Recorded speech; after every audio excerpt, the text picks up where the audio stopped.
Okay, right now we go to new topic. It is introduction to macroeconomics. So first we look at the definition of microeconomics and also definition of macroeconomics. Microeconomics is a studies individual economics units such as households, firms, and the government, while for macroeconomics, it studies the aggregate behavior of the entire economy. So we look at distinction between macroeconomics and also macroeconomics. For microeconomics, it studies individual income, just one person. Okay, analyze demand for and supply of labor, deals with households and firms' decisions, studies individual prices, and analyzes demand and supply of goods. For macroeconomics, it studies national income, meaning it studies about an economic for a country. Okay, second is analyzes total employment in the economy, deals with aggregate decisions, studies overall price level, analyze aggregate demand and aggregate supply. Okay, so we look the concept for macroeconomics, the area of study is bigger than microeconomics. Now we look at macroeconomics goals and objectives. They have 4 goals. The first one is full employment. Okay, so every economy to gain full employment, they need to use all their factors of production. Okay, if there is an unemployment, it means that an available resources is not being used. That means there are inefficiency and also waste of resources. It happens in that economy. So unemployment has several consequences, such as economic loss to society and also loss of self-respect to individual.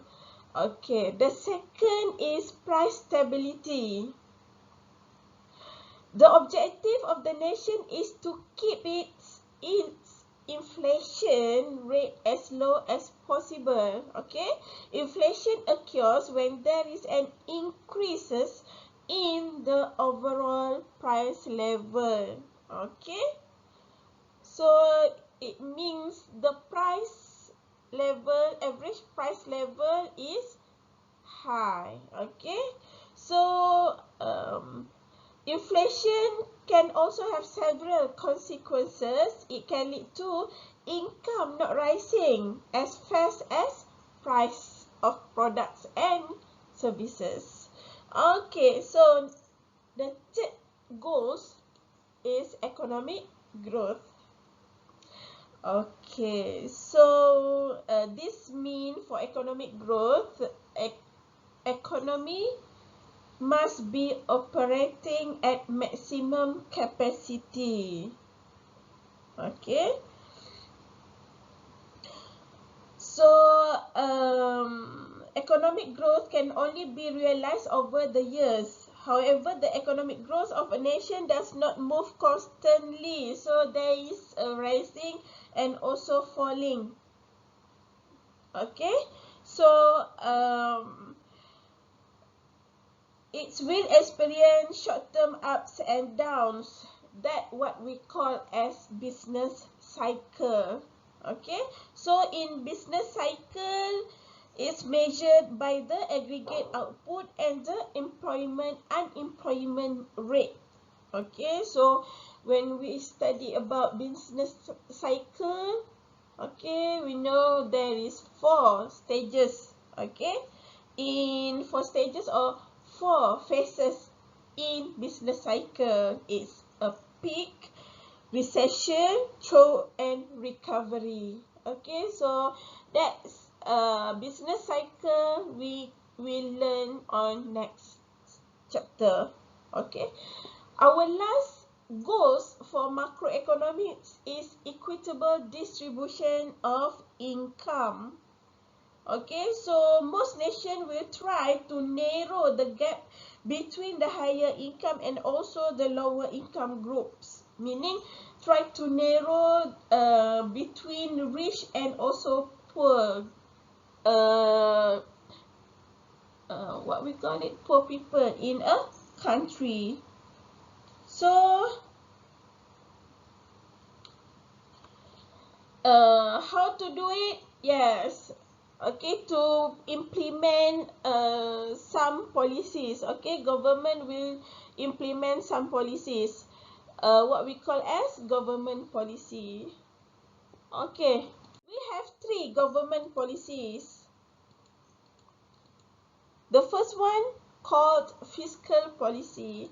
Okay, fiscal policy is a policy where government try to change taxes and also expenditure.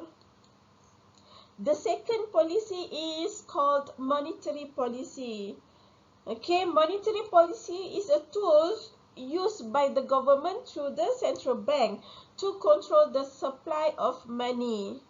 Okay, and the third policy called growth policy. It also known as supply side policy. So by doing this policy, government actually trying to stimulating aggregate supply or stimulating the potential growth of aggregate output and also income. Okay, so we go back to fiscal policy. There is 2 types of fiscal policy. Okay, there are contractionary fiscal policy and also expansionary fiscal policy. For contractionary, okay, government will use this contractionary fiscal policy to bring the economy out of inflation by reducing government expenditure and increasing taxes. Okay, expansionary fiscal policy, okay, government use this policy to get economy out of a slump by increasing consumption. So how is it? Government will increase their government expenditure and also at the same time they will reducing tax. Alright, same with fiscal policy. Monetary policy also can be divided into 2 types. Okay, it's contractionary monetary policy and also expansionary monetary policy. For contractionary monetary policy, so government use this policy to curb inflation, okay, by reducing money supply in the market. Okay, and expansionary monetary policy, government use it to overcome deflation by increasing money supply. Okay, so that's all for this topic. See you next time.